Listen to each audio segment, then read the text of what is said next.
Welcome back, guys. I know it's like a day late upload, but we're still here getting out the reviews, everything. So we got the Charlotte Pro that wrapped up last weekend, and then this weekend we got the Tri-City and Nordeste Pro, which is like a Brazilian show. That's going to be very brief because I looked up the lineup and it should just be no pro wins, an easy win, but it should be pretty quick for the winner. So let's hop into the Charlotte Pro. Right here we got the top 6, right? So we have Eman winning the show, 4th in the world. He brought it back. He looks super solid from the front, and we'll talk about his back. Just needs to come in a little bit better. But came back, got his redemption from 6th place at the Arnold, so he won this show. He took second at, Dustin Alves took second, coming up from 4th last year. And, you know, second's huge at shows, especially when you're coming second behind Emmanuel Hunter. Big jump for him. So he got to stand next to 4th in the world and really put his stamp out there. We have Samurai Shreds Clarence, who honestly brought like a really nasty look. I think he looked better at finals than prejudging. If he brought the finals look, I think he takes second at this show to prejudging. So Clarence McSpadden in 3rd. We got George Brown in 4th, the OG. We got rookie debut Travis Yao taking 5th, making top 5. Congratulations to him, and congratulations to Ben as well. And in 6th we have Jack Lewis, I think. And 3 of these dudes are Ben's guys, right? Dustin Alves, Travis, and Jack. Those guys are all Ben Quill's guys, so congratulations to Ben.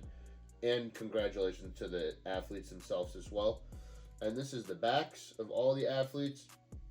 So I just think Eman can bring a little bit more detail in the back, a little bit more separation. I think Dustin has a really nice back. I don't know if it's like the angle or something, but it seems like it's off angled or something. It kind of looks like he's turtle shelling, if you guys know like Ricardo Croce and how he poses. I think it's just the angle though. Then we have Clarence in 3rd, his back. George Brown just didn't bring his best back, but George Brown is like 50, so keep in mind like it's not going to hit the same way it used to, but George Brown is honestly like coming in top 5 after taking a year off is really good for him. And Travis, like look at the thickness through the center of Travis's back. It's honestly kind of crazy. He just needs a little bit more width, but he has a lot of potential. And then Jack in 6th, right? So it's the Charlotte Pro. We're going to just look at Eman's posing routine right here. Eman looked really good from the front. I would compare it, his front as good as the Arnold. Or not the Arnold, sorry, the Olympia. Conditioning from the front was great. It's just his back separation really needs to be there because that's what separates him from a lot of these athletes. Everything's there, you know, the density and the thickness of his back. He could just build a little bit more depth to the back or come in a little bit more conditioned. I'm not sure. But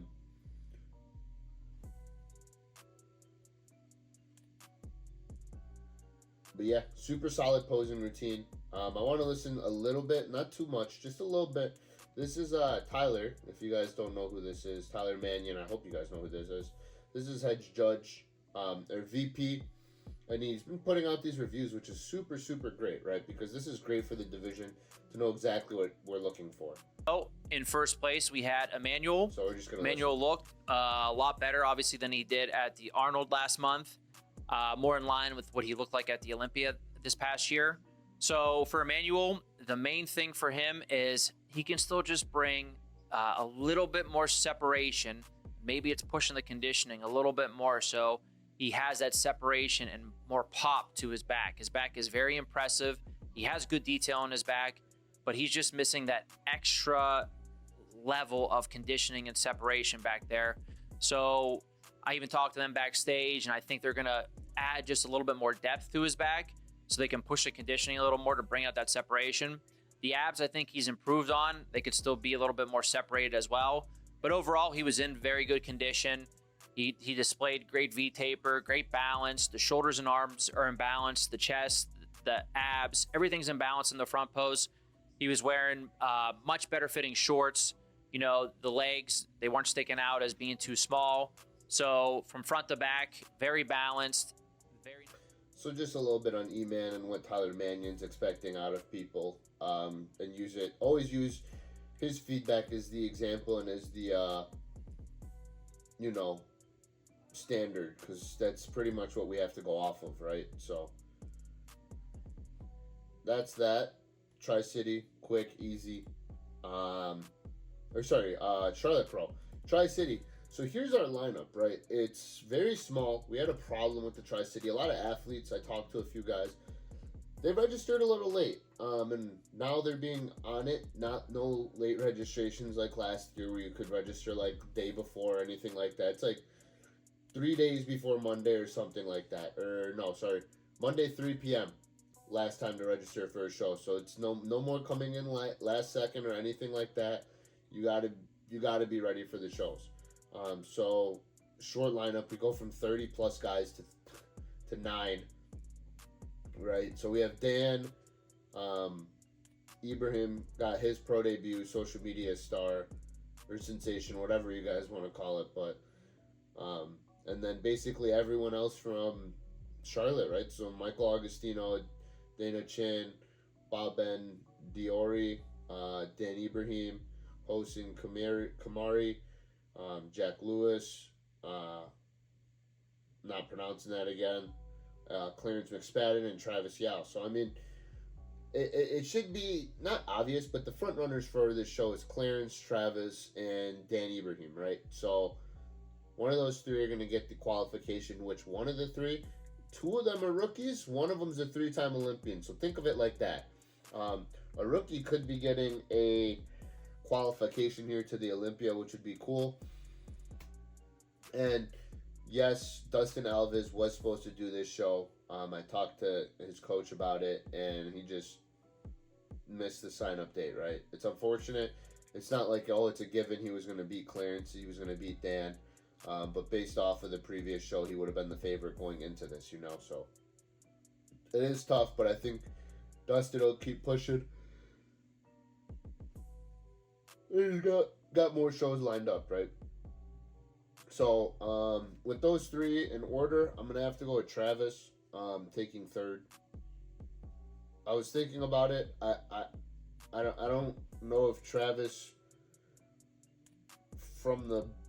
actually, yeah, I'm going to have to go with Travis in 3rd, Dan in 2nd, and then Clarence in 1st. I just think Clarence has more of a streamlined men's physique look. Dan looks crazy online. We need to see how he is against other people and as well as how he peaks. It's going to be, his peaks are really going to matter because if he comes in soft, Clarence is smoking him, right? Clarence always comes in dialed in. He always looks peeled. So if Dan comes in off, he's going to smoke him. Travis could even beat him if Dan comes in soft. And I don't know what Dan coming on looks like. Nobody does.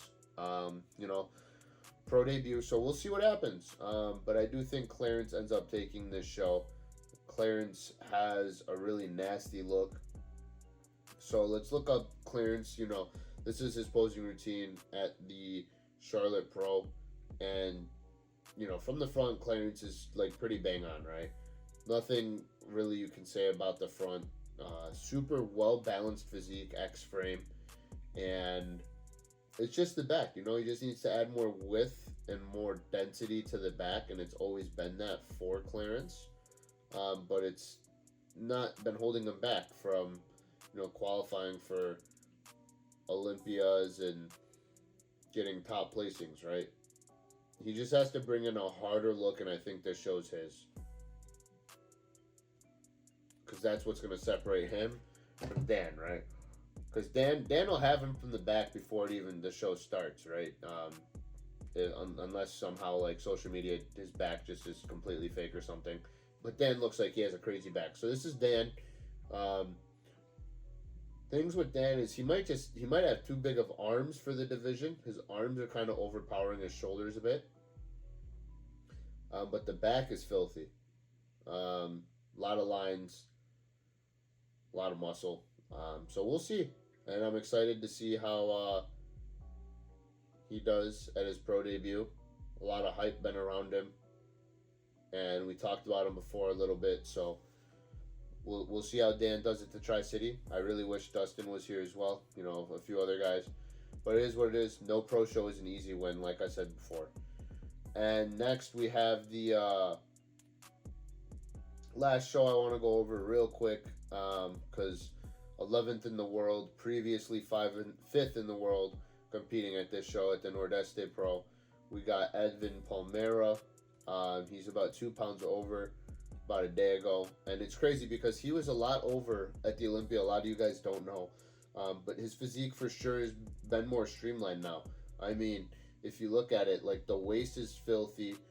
Like everything looks on. Like, to be honest, this is the 5th in the world Edvin Palmera, and it looks really good. And it's better than his 5th place in the world look, and he's a lot more downsized, and I think this is perfect for the division and good for him to get his early qualification.